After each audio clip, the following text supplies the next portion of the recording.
दोस्तों नमस्कार, मैं राम सूरत यादव। इस समय जिस तरीके से सुप्रीम कोर्ट सख्त हुआ है एवं खासकर जब से BY चंद्रचूड़ मुख्य न्यायाधीश बने हैं तब से ऐसे एक से एक फैसले आ रहे हैं जिससे मोदी के लिए एकदम मुश्किल बढ़ती जा रही है। और यहां तक कहा जा रहा है कि 2024 की जो प्लानिंग थी मोदी जी की वह भी एक तरीके से धराशायी होती दिख रही है। ऐसा हम इसलिए कह रहे हैं कि जिस तरीके से BY चंद्रचूड़ जी जो मुख्य न्यायाधीश बने हैं और इतना सख्त रुख अपना लिया है कि एक ने एक ऐसे फैसले दे रहे हैं जिससे सबसे ज्यादा हैरानी और परेशानी सिर्फ बीजेपी को हो रही है, खासकर मोदी जी को हो रही है। जिस तरीके से ये कहा जा रहा था कि 2024 बहुत आसानी से मोदी जी चुनाव जीत के तीसरी बार प्रधानमंत्री बनेंगे, अब उस पर ऐसा लग रहा है कि उस पर पानी फिरता दिख रहा है। और आज हम सिलसिलेवार बताऊंगा कि किन किन फैसलों को लेकर के मोदी को बहुत ज्यादा परेशानी हुई है या आने वाले समय में किन किन फैसलों को लेकर के मोदी जी को परेशानी होने वाले है। आज इन सारी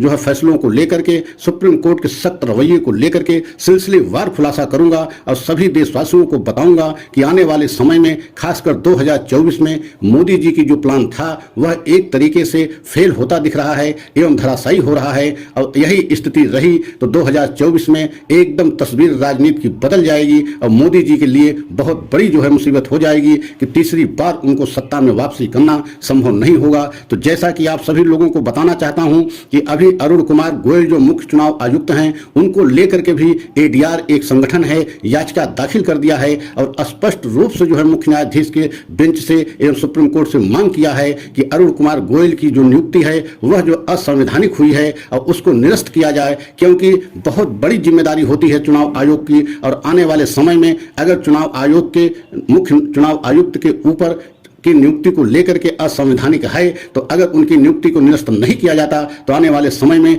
बहुत ही मुश्किल हो जाएगा। और खासकर ये प्लानिंग है मोदी जी की, उनकी नियुक्ति करने के पीछे एक मोदी जी की बहुत बड़ी प्लानिंग एवं मंशा है कि 2024 में जिस तरीके से EVM पे सवाल उठ रहे हैं, ये चुनाव आयोग को लेकर के सवाल उठ रहे थे, इसी वजह से जिस तरीके से ADR ने अब जो है याचिका दाखिल कर दिया है और चुनौती दी है कि हर कीमत पर जो है अरुण कुमार गोयल जो मुख्य चुनाव आयुक्त हैं उनको हटाया जाए, उनकी नियुक्ति असंवैधानिक है। आप सभी को यह भी बताना चाहता हूं कि अरुण कुमार गोयल की नियुक्ति को लेकर के सुप्रीम कोर्ट बहुत सख्त भी हुआ था और सरकार से, केंद्र सरकार से सवाल पूछा था कि बताइए 24 घंटे के अंदर अरुण कुमार गोयल की बिजली की रफ्तार के से जो है नियुक्ति कैसे कर दी गई। मतलब 24 घंटे के अंदर उनको सारी प्रक्रिया पूरी कर ली गई। गृह मंत्रालय से लेकर के PMO ऑफिस होते हुए राष्ट्रपति की मोहर उस पर लग गई थी। अब उसी को लेकर के सवाल खड़ा हो गया है और ADR संगठन ने एक तरीके से याचिका दाखिल कर दिया है और याचिका में स्पष्ट कहा गया है कि अरुण कुमार गोयल को मुख्य चुनाव आयुक्त के पद से हटाया जाए, तभी आने वाले समय में एक तरीके से निष्पक्ष एवं स्वतंत्र चुनाव हो सकते हैं। तो इस बात की ज्यादा संभावना दिख रही है कि जिस तरीके से सुप्रीम कोर्ट उनकी नियुक्ति को लेकर के सख्त हुआ है और हुआ था, हो सकता है आने वाले समय में ये भी देशवासियों के सामने आए कि अरुण कुमार गोयल को भी पद छोड़ना पड़े। अगर उनको पद छोड़ना पड़ा तो ये समझ लीजिए कि मोदी जी के लिए सबसे बड़ा झटका माना जाएगा और एक तरीके से 2024 का मोदी का प्लान ही एक तरीके से एकदम धराशायी हो जाएगा। और दूसरी खबर आपको बता रहे हैं EVM को लेकर के जिस तरीके से पूरे देश में एक तरीके से चर्चा चल रही है और चल ही नहीं रही है, बल्कि आपने देखा है कि विपक्ष की सारी पार्टियां जो है EVM पर सवाल उठा दिया है और खासकर जो भी बड़े बड़े लीडर हैं उनका भी यही कहना है कि EVM बंद किया जाए, बैलेट पेपर से चुनाव कराया जाए। इस बात को लेकर के भी कांग्रेस के नेतृत्व में जो है याचिका दाखिल होने वाली है सुप्रीम कोर्ट में। और अगर इसमें भी कोई अहम फैसला आया तो आप समझ लीजिए कि मोदी जी और खासकर मोदी सरकार के लिए बहुत बड़ा झटका माना जाएगा। और तीसरी जो है सबसे अहम जो है बात बता रहा हूं, 1 रैंक 1 पेंशन के मामले में जिस तरीके से केंद्र सरकार बंद लिफाफा सुप्रीम कोर्ट को सौंपा था, उस बंद लिफाफे को भी सुप्रीम कोर्ट स्वीकार करने से मना कर दिया और स्पष्ट कह दिया कि जो भी कहना हो आप एकदम खुलेआम कहिए, बंद लिफाफे में हम कोई जो है आपकी रिपोर्ट स्वीकार नहीं करेंगे। 1 रैंक 1 पेंशन को लेकर के यही सरकार 2014 में पूरे देश में कितना बड़ा वादा किया था कि हम जो है सरकार में आएंगे तो 1 रैंक 1 पेंशन कर देंगे। लेकिन आप कल्पना कीजिए कि 28 लाख हमारे देश में जो है फौजी हैं, उनको लेकर के जिस तरीके से 1 रैंक 1 पेंशन में बंद लिफाफा जो है सरकार ने सुप्रीम कोर्ट को सौंपना चाहा और ये कहा था बंद लिफाफे के माध्यम से कि अभी हम 1 रैंक 1 पेंशन लागू करने में सक्षम नहीं हैं, हमें 1 साल का समय दिया जाए, लेकिन जो है सुप्रीम कोर्ट खासकर मुख्य न्यायाधीश ने BY चंद्रचूड़ ने इस बात को स्वीकार नहीं किया और कहा कि आप जो है जो भी हमको लिखित देना है वो खुलेआम दीजिए, सार्वजनिक रूप से मतलब हमारे कोर्ट में दीजिए, कोई बंद लिफाफा में हम कोई आपकी रिपोर्ट नहीं स्वीकार करेंगे। आपने यह भी देखा है कि हिडेनबर्ग में जिस तरीके से सरकार बंद लिफाफे में एक रिपोर्ट सौंपा था और उसमें कुछ लोगों को नाम दिया था और ये कहना चाह रही थी सरकार कि जिन नामों को हम बंद लिफाफे में दे रहे हैं उन्हीं के आधार पर जो है एक जांच समिति बना दिया जाए और वही जांच समिति के माध्यम से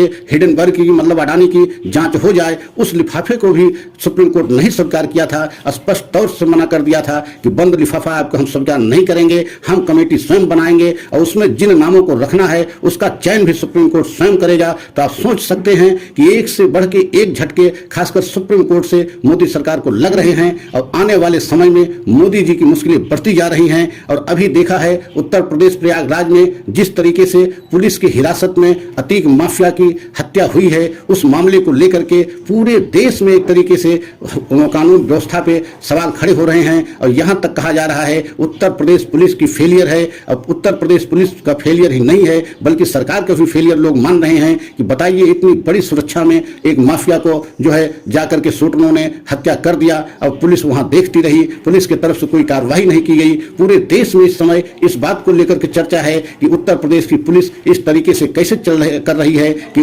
उनकी अभिरक्षा में हत्याएं हो रही हैं। तो इस बात की याचिका भी जो है सुप्रीम कोर्ट में पहुंच गई है। 24 अप्रैल को सुनवाई भी होनी है और अगर उसमें के भी अगर कुछ बड़ा हुआ या उत्तर प्रदेश सरकार की उसमें संदिग्धता पाई गई तो इससे भी एक झटका लगने वाला है खासकर मोदी सरकार को, बीजेपी को। और एक से बढ़ के एक झटके जो है इस समय मोदी जी को लग रहे हैं खासकर सुप्रीम कोर्ट से। तो आप कल्पना कीजिए आने वाले समय में अरुण कुमार गोयल जो मुख्य चुनाव आयुक्त हैं, अगर उन पर जिस तरीके से याचिका दाखिल हुई है अगर वो भी हटते हैं तो आप समझ लीजिए कि चुनाव आयोग एकदम निष्पक्ष हो जाएगा, स्वतंत्र एवं निष्पक्ष आने वाले समय में चुनाव कराएगा। तो उससे सबसे ज्यादा मुश्किल होगी तो खासकर मोदी जी और बीजेपी को होगी। और ईवीएम को लेकर के भी जिस तरीके से चर्चा चल रही है और कांग्रेस कोर्ट में जाने वाली है तो उसको भी लेकर के अगर कोई खबर आई तो उससे भी आप समझ लीजिए कि बहुत बड़ा झटका बीजेपी को लगेगा। और बैलेट पेपर से चुनाव हुआ तो मान लीजिए कि मोदी को सबसे बड़ा नुकसान होगा। और जिस तरीके से कई और जो है मामले इस समय पेंडिंग चल रहे हैं खासकर सुप्रीम कोर्ट में, वो सब फैसले जो है अभी 2-4 महीने या 2-4 हफ्ते में आने वाले हैं। और इन फैसलों से सबसे ज्यादा झटका लग रहा है तो सिर्फ मोदी जी को लग रहा है, क्योंकि जब से BY चंद्रचूड़ जी आए हैं, मुख्य न्यायाधीश आए हैं, वो इतना सख्त रुख अपना लिया है कि किसी भी तरीके से सरकार के दबाव में कोई भी फैसला या किसी भी बात को सरकार की नहीं मान रहे हैं, वही बात को कर रहे हैं जो संवैधानिक रूप से एवं भीमराव अंबेडकर द्वारा दिए हुए संविधान में अधिकार है उसी के मुताबिक जनता के हित के लिए फैसले कर रहे हैं, जिससे मोदी जी की एकदम जो है मुश्किल बढ़ती जा रही है। और ऐसा होता रहा तो आप समझ लीजिए कि आने वाले समय में मोदी जी की मुश्किलें और बढ़ेंगी और बीजेपी का जो 2024 का प्लान था वह भी एक तरीके से धराशायी हो जाएगा। तो सभी देशवासियों को यह बताते हुए कि एक ही ईमानदार जज के आने से खासकर मुख्य न्यायाधीश की ईमानदारी एवं कर्मठता से पूरे देश की खासकर मोदी का सरकार की सिस्टम हिल गया है और मोदी सरकार एकदम मुश्किल में फंसती जा रही है। एक से बड़े एक फैसले आ रहे हैं और इन फैसलों से सबसे बड़ी समस्या मोदी जी को हो रही है। तो सभी देशवासियों को यह बताते हुए कि अगर हमारा जो है आपको वीडियो अच्छा लगे तो लाइक सब्सक्राइब अवश्य करिए और कमेंट में यह भी बताइए कि क्या ये सही है कि मुख्य न्यायाधीश के फैसलों से इस समय मोदी सरकार मुश्किल में फंस रही है और आने वाले समय में कई और ऐसे हम फैसले आएंगे जिसमें मोदी सरकार फंस सकती है। तो अगर आपको हमारा यह वीडियो अच्छा लगा हो तो लाइक सब्सक्राइब अवश्य करें, कमेंट में अपनी राय अवश्य हमें बताएं, अगले जो है वीडियो की प्रतीक्षा करें। अगला वीडियो पुनः हम लेकर के आएंगे और उसमें सभी लोगों से मिलेंगे। जय हिंद, जय भारत।